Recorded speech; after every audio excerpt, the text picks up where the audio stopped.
If you're in Seattle, and you need to buy or sell a home, we'll be right there for you. Because we're the realtors that you can trust. So go to ronanddonsitdown.com.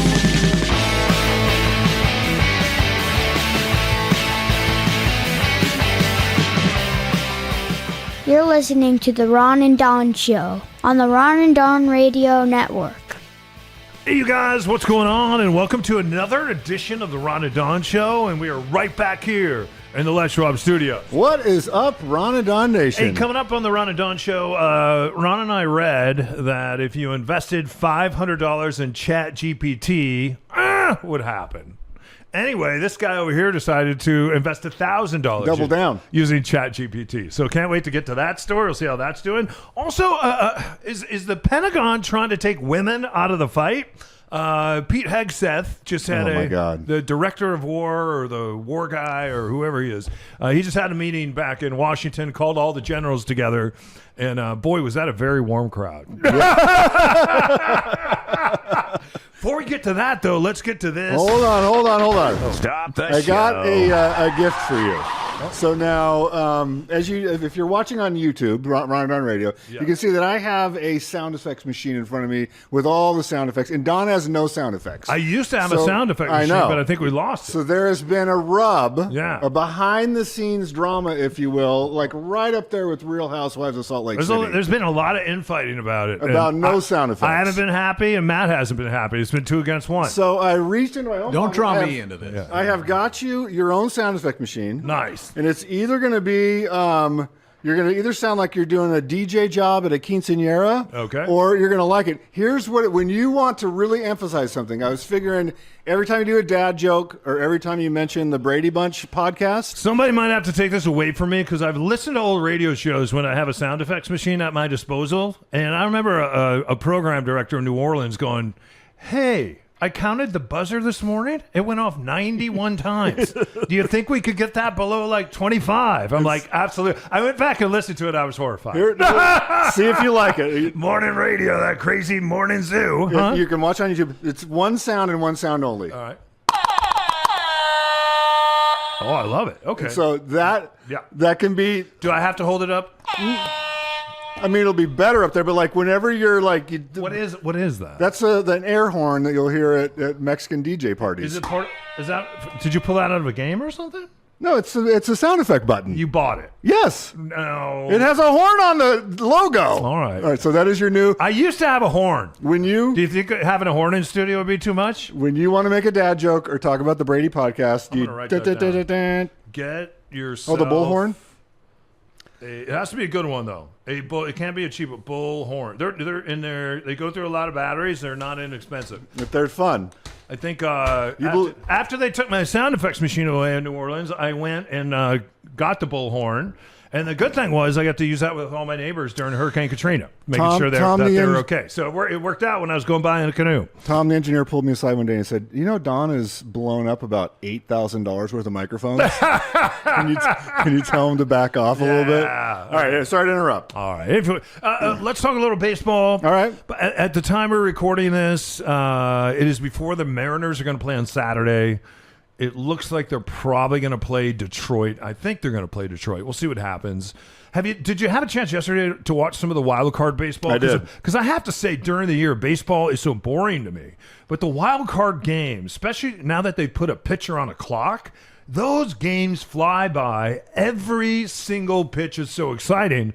And the cool thing is, I love when they take starters and they bring them out of the bullpen for a pitch or two, right, to take down a guy. I've watched Yankees, Red Sox. Some of the strategies that we saw yesterday, and we just went through the day. I was home doing some tax work, and it was just bam, bam, bam, bam, bam. It was so cool to watch, and at the same time, I'm sitting there going, wow. That crowd in Chicago at Wrigley Field, they're pretty geeked, right? I wonder how geeked the fans are going to be this Saturday, this Sunday. And think about this Sunday. You got the Buccaneer game, and then some of us, and I don't know who that would be, are going to walk right over after the Buccaneer game, and guess what's going to start? The Mariner game. So it is going to be crazy down in Soto this weekend. I hope we get louder. I hope we're loud. The Savannah Bananas were just here.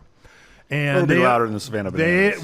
They have played banana ball all over the country. Every stadium has been full. They fill not only baseball stadiums, but football stadiums. There's 2.5 million people in line to get to a game. 2.2 million people went this year. They're going to start the Savannah Ball Championships next year. They said when they came here to Lumen Field a couple weeks ago, it was the loudest experience, and I'm talking Fenway Park. They play Lumen, or they play in the baseball stadium? What's that? Are they play in the football stadium or the baseball stadium? I'm sorry. They started T-Mobile. They started talking to the 12s, and the 12s started chanting, which was weird at the baseball stadium. But yeah, 47,000. It was full. They said it's the loudest it's ever been for a banana game. And think about this: there's going to be Seattle Seahawks fans that they tailgate. They get a little juiced, and then they're going to walk into that baseball game. It's going to be a fun game. So it's going and I just hope the Mariners aren't too geeked. The thing about football, you can go in, get geeked out of your mind, go around. As soon as someone smacks you, it's like they smack you back. It's like, okay. Back to reality. Quarterback can't get over geeked, though. Boy, a hitter can't get over geeked in baseball. Well, let me ask you this. I just hope our pitching stays together, and I hope Brian. I have been thinking about Brian Woo's pectorals. I've been thinking about his pectorals all week. I'm a grown-ass man over here. I'm 40, and I've been thinking about the fact that I'm really worried about Brian Woo's pectoral. That's a great use of the sound effect. Aren't you worried about his pectoral? A little bit, but I'm wondering. That's our starting pitcher right there. He's had a pectoral issue. I'm wondering what you think. Is it a benefit to get a week off? In football, when you go into the playoffs, if you covet that bye week, because by the end of a football season, everybody's dinged up, everybody's hurt, and having that extra week of rehab, your coordinators can really dive in and craft some trick plays or really go deep on the playbook. But for a baseball team, because they're actually doing paid, they are letting fans in. As we record today and tomorrow, you can pay a small amount of money to go in and watch like a scrimmage. Does it help the Mariners to get this extra week off? I think because of Brian Woo's pectoral, which really means, if you have let's say one of your testicles is having an issue, you're not going to come out and say Brian Woo has a bad testicle. You're going to blame that on a pectoral. I don't know that it's a pectoral. It's easy to blame it on that, but a lot of times, if a guy has I don't know. Is it his right one or his left one? They won't tell me. And then if you have a ball issue, and you got to imagine you're up on that mound and you're charging down and you're winding up and all the scraping and I free ball. I'm a commando guy over here. That'd kill me. How did you jump from the pec to the testicle? Because I'm worried about it. You never have you ever heard this? Tom Brady's out. He blew out a ball. No. You know, guys have testicle issues all the time, especially the guys that don't wear cups. My son won't wear a cup. Every once in a while, you have a ball issue. You blame it on a forearm, a testicle, back strain. No one ever comes out and says he blew out a ball. Big Dumper would be the only one that could have a legit testicle issue. Did you read the two articles I sent you this morning? Let's talk about it. I haven't read them yet. I sent you two articles. One is about Ichiro. Do you know he'll be dressing for the playoffs? I love it. He's dressing for the playoffs. He should. He looks like he could go play. Do you know what he did this year after he was inducted in the Mariner Hall of Fame? Is he went back to Japan. He called up all his friends that are great former Japanese baseball players that either played in Japan or played in the States. He put together a team, and he does this every year, and they train. And I didn't know that he started baseball as a pitcher. He can throw a fastball at 85 miles an hour. Yeah, he still does. And hang on. Did they not play some games? He used to he would take his team, and they would take on the best high school kids in Japan. And he said, you know what? We would draw these huge crowds, and it was getting to the point where we couldn't beat them anymore because these kids were so good, and we're getting so old. So he decided this year, because nobody supports women's fast pitch. I'm not talking softball. I'm talking fast pitch baseball in Japan. He decided to take on the high school girls. So the reason why he was in such good shape, he wanted to make sure he was down to 170. He's 52 years old. He said he was training the whole time that he was here for all the Hall of Fame stuff. Then he went back there. They just played the girls. Guess what happened?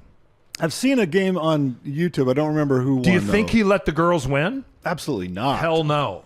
Hell no. No.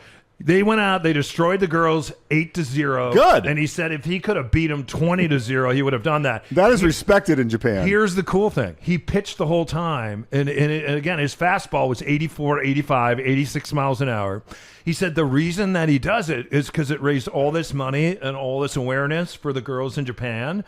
And he wants them to continue to play ball. He said the reason why he wears his uniform, and he doesn't like to just go out there and coach guys up like Edgar does, is for two reasons. One, he will come here, and I've seen him before games, and I thought he stopped doing this a number of years ago, or at least now that you're in the Hall of Fame. He'll still come out in full uniform, and he goes out and he plays catch with Rodriguez in center field. And Rodriguez says that he was having a hard time with long throws, long consistent throws, and they were off a little bit. And he said it was Ichiro that helped him. One of the best arms in through that history of baseball. And he said, and Rodriguez said the reason why he was able to learn from him is he wasn't telling him, he was showing him. Mm-hmm. He was showing him. And then, which I thought was just absolutely incredible. And then he talked about the fact that also Brian Wu, Brian Wu had to change the way that he was throwing the baseball because he was getting hurt all the time last year.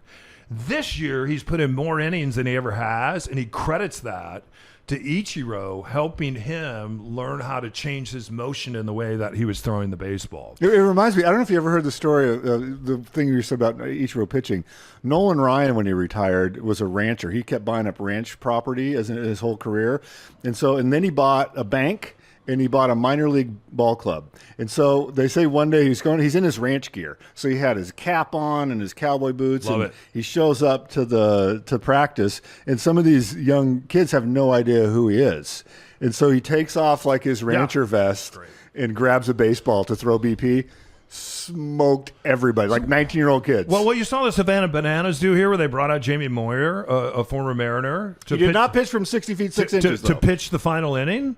The Bananas have been doing that all over the country, and they'll bring out some of the best closers that have ever played the game in those particular stadiums, and they don't know they're coming, and they'll come out and play banana ball and pitch the final inning. It's pretty cool to watch. Finally, I'll share this story, and if you get a chance, read it.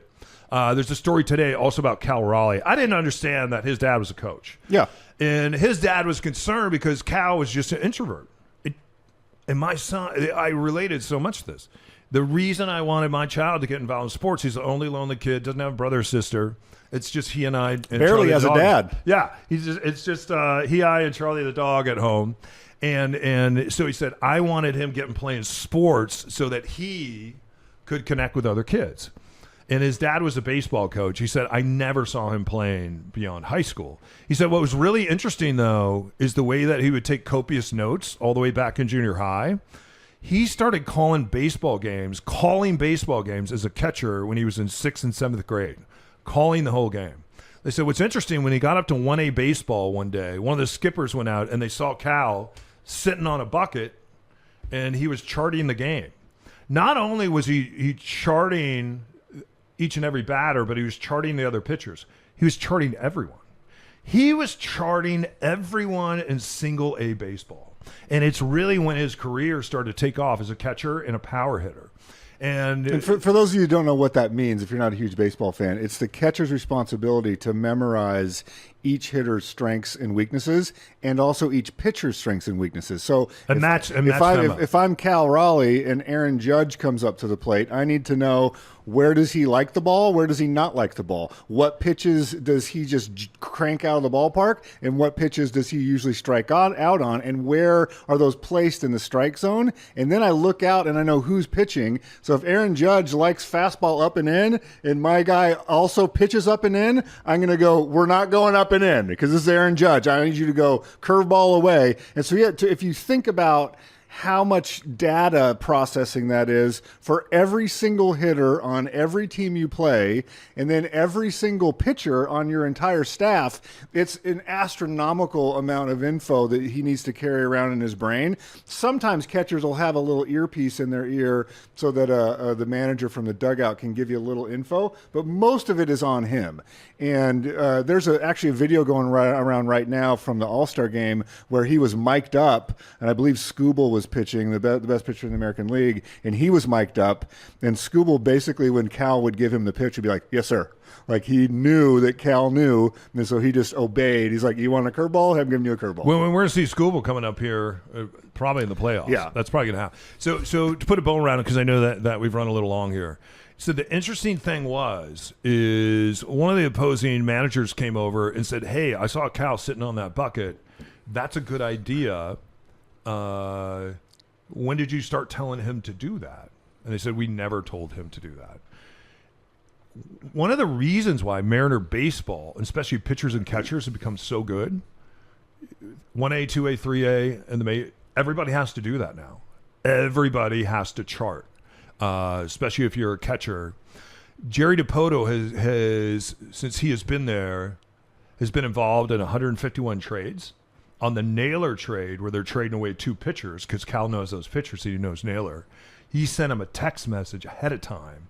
We're going to make this trade. And Cal sent back an A++. So it's really cool that Cal, a number of years ago when he signed that contract, he said, I want to make sure that we're going to win some games and go to the World Series. I'm here to go to the World Series.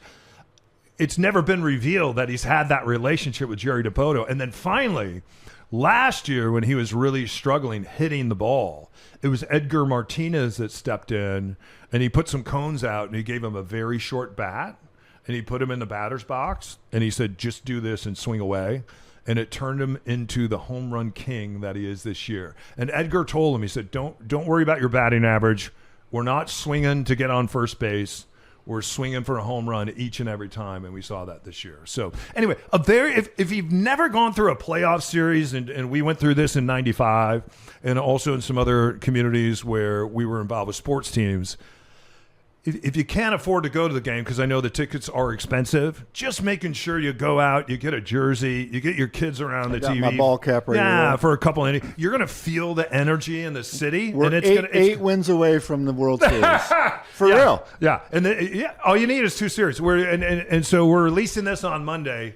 Hopefully we had a really good weekend here in the city of Seattle. More in a minute.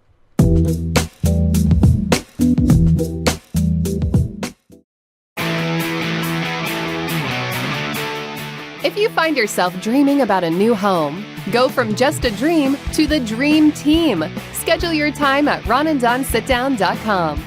All right, guys, welcome back to the Ron and Don Show. We went long in that first segment, so we're going to shorten it up here, and I'm going to swing to a different topic, third time around. I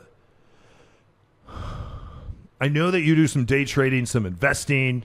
You're very smart in the market. How smart is ChatGPT when it comes to investing? I use ChatGPT a lot in investing, but there was this article that we were passing back and forth about a guy that said he took $500. He made a relatively straightforward prompt. If you don't use any of these artificial intelligent engines, the way you craft your prompt is how you're going to get the best information.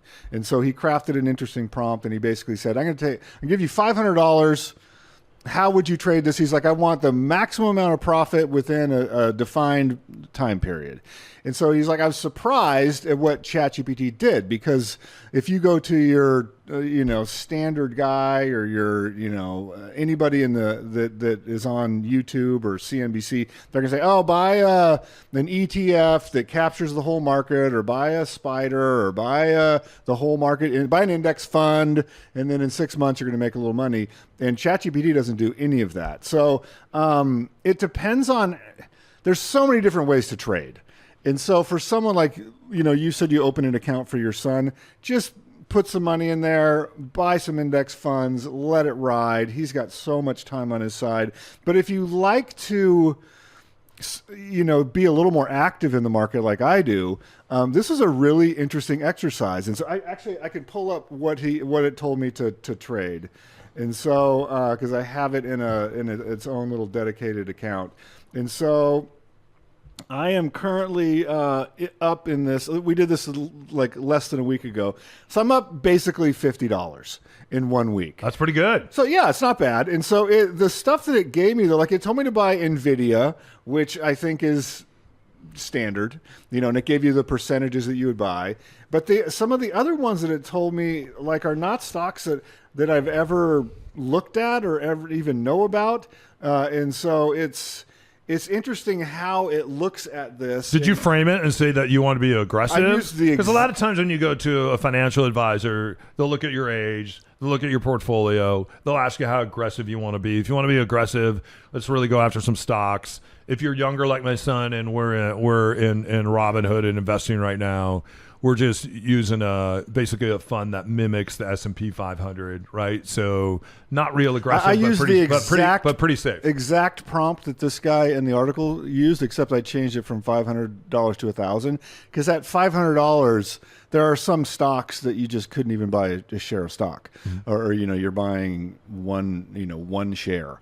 So it's like I wanted there to be a little bit of room to buy a couple shares of this and that. So I did the exact prompt that he said in the article. But the value for me in ChatGPT in trading, because I do a lot of options trading as well, is you can sort of work on a prompt over time. And then usually every Sunday I'll go in and I put in my prompt. It's like, I want you to look at these equities. Tell me if there are earnings this week, if there's anything in the news that's scheduled that's going to impact these. Are they close to like certain levels? And I plug it in there and it spits back out a table to me that says, these ones look good. Watch out for these ones. And so when Monday morning pops around, I can go in and kind of have a better game plan. And that used to take me hours every week to like manually go out and check each individual's like what's going on with the Fed this week, what are the earnings calls. Fed's closed this week. Government shut down. Right. You just give me a call. Let me check in with me. So to do that for each individual thing, so it's really nice to throw that into ChatGPT. It pops out an answer in about under a minute, and it formats it in a nice table. So how long? So these are stocks. When will you pull your money out, or are you going to let it ride? I think I said a 6 month time horizon on that, and I could make more money than $50 in a week on different stuff, but I just wanted to see how it would perform. Yeah, you could do that as a male escort. Of course, make a lot. I got a fireman's helmet at home. I could do that right away. Yeah. Anyway, give it a try though. It's a fun. If you don't have a ChatGPT, or there's one called Claude, or just pick the one that you like. No. Bing's is not bad. The one that Microsoft has been doing. Learn how to do it, even if it's just. You would be surprised at fitness stuff, menu selection, traveling, like anything that you can think of. I use it for fitness stuff right now. And as long as you have a decent prompt, it gives you some really good information. I use it for Ireland. I use it for Iceland. It allows you, because I like planning some things ahead of time, so I know kind of where my anchors are, and then everything in between is have you done deep think mode? Are you a ChatGPT guy? What's deep think mode? So there's one of the models where it will take longer because like people want stuff like this. Yep. If you set it to deep think mode, you will take 10-15 minutes, but it really goes out and reads and tries to digest everything on that topic. So if you were doing a trip to Iceland, it would not just go, here's the top 5 things from TripAdvisor. It would go out and read novels. It would read travel blogs. It would read all this stuff and then give you a more thoughtful response. Yeah. But it's not going to be like immediately pop up on And your the cool screen. thing you can do now when you travel is I usually just join, like I'm still on this travel group from Iceland of people that are going, posting pictures, what my experience is. I'm a camper. I'm a hotel person. I'm a bus person. Did the same thing in Ireland, and I found that to be pretty fantastic. Yeah, so I'll let you know. So I'm up $50. Cool, man. In 1 week. Yeah. So what is that, 0.5%? Yeah. It's too late, Matt. You didn't start the clock. 6.5. Yeah. Anyway, I got a great idea. If you have a jobs report that's coming out, fire the guy. Don't rehire anyone. And then when you have another jobs report coming out, just let the government shut down so it can't come out. It's brilliant. More in a minute.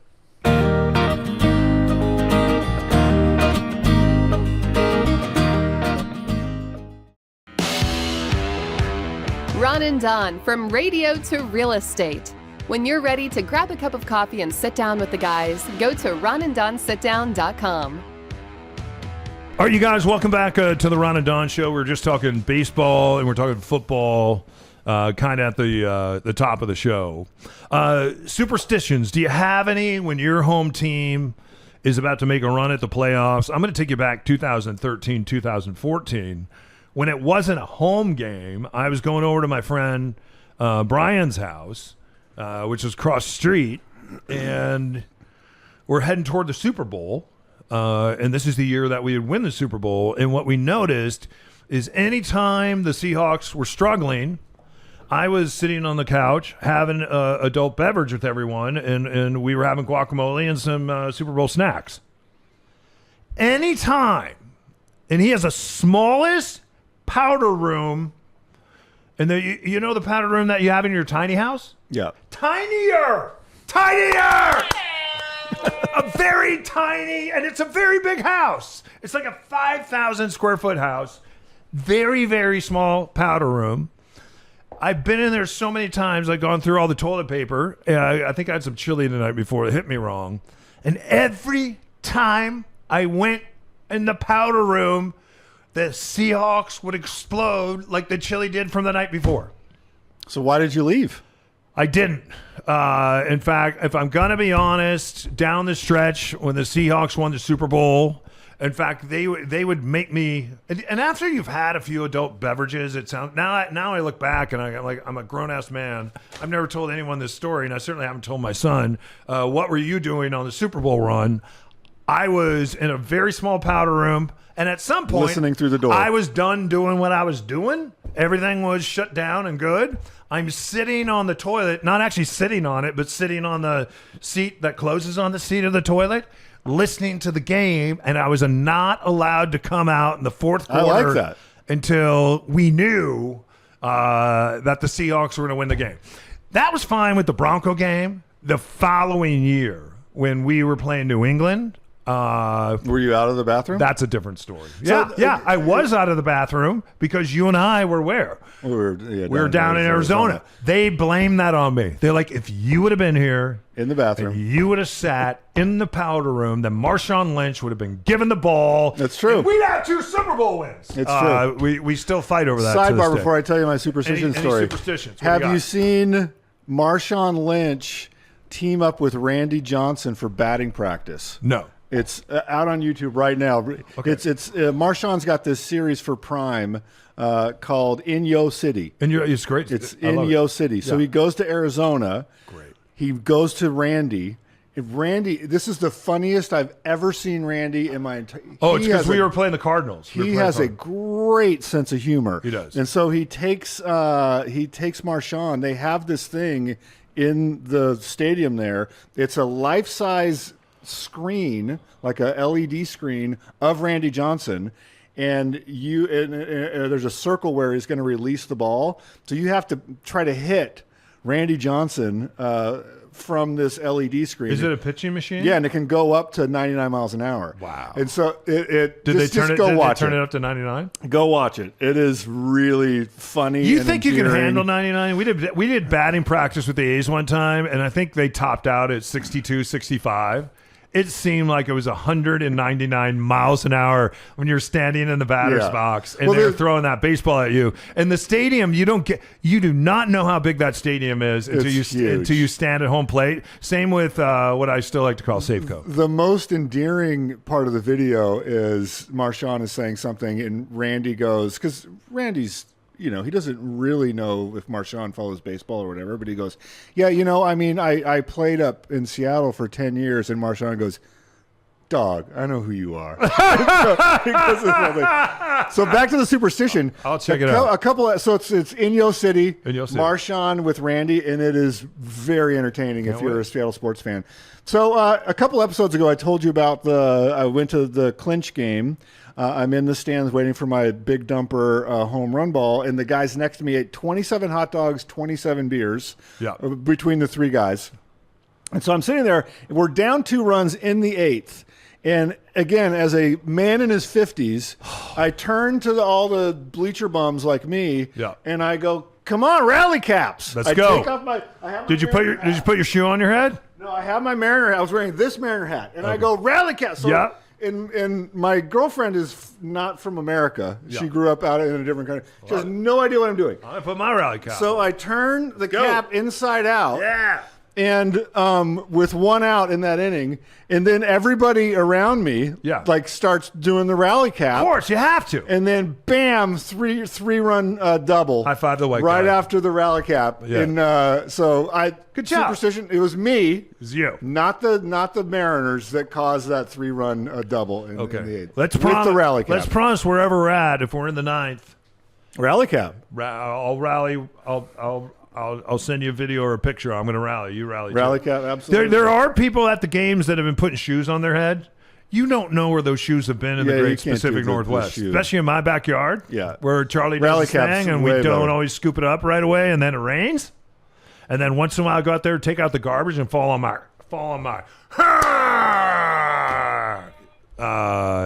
I'm not putting that shoe on my head, dog. No, rally cap. Out of your city. In your city? In your city. In your city. All right. Hey, you guys, thanks for listening to this episode of the Ron and Don Show. If you need us, just reach out. Yeah, ronanddonsitdown.com. You can email me directly, ron@ronanddon.com. I got a couple just calls from people who listen to the show this week that just picked me up. I love that. Hopefully that was helpful. And if you're wanting to sell your house, let's put a pin in the calendar for the first part of 2026. If you want to buy, let's do it now. Now until the first of the year is your best time to buy. And I can show you all the data you want to support that claim. Yeah. All right. And don't forget, let's go Mariners! Rally caps! Let's go Mariners! Let's go Seahawks! See! Rally cap. I say see, you say. I'm a baseball guy right now. We do this in the urinals all just the time. doing Matt, I say see, you say see! What? Yes. You've been there. That's you. In the stall. Usually it's the urinals yelling to the stall, and then the stall yells back. I'm doing the Let's Go Mariners. All right. Anyway, you guys, let's go Mariners. Let's go Seahawks. Let's go Sounders. Let's go Ed Sheeran. Is Ed in town this weekend? He's in town with a really small guitar. And he sells out a football stadium. I like to go see him. You say Ed. I say Sheeran. All right. Until next time, you keep your head up and your shoulders back. And don't forget, you've been listening to the Ron and Don Show only on the Ron and Don Radio Network. Hey, Matt, we got to cut this one up right here. And we got to put this on like today or tomorrow before the weekend, because we got to make sure everyone's wearing their rally caps.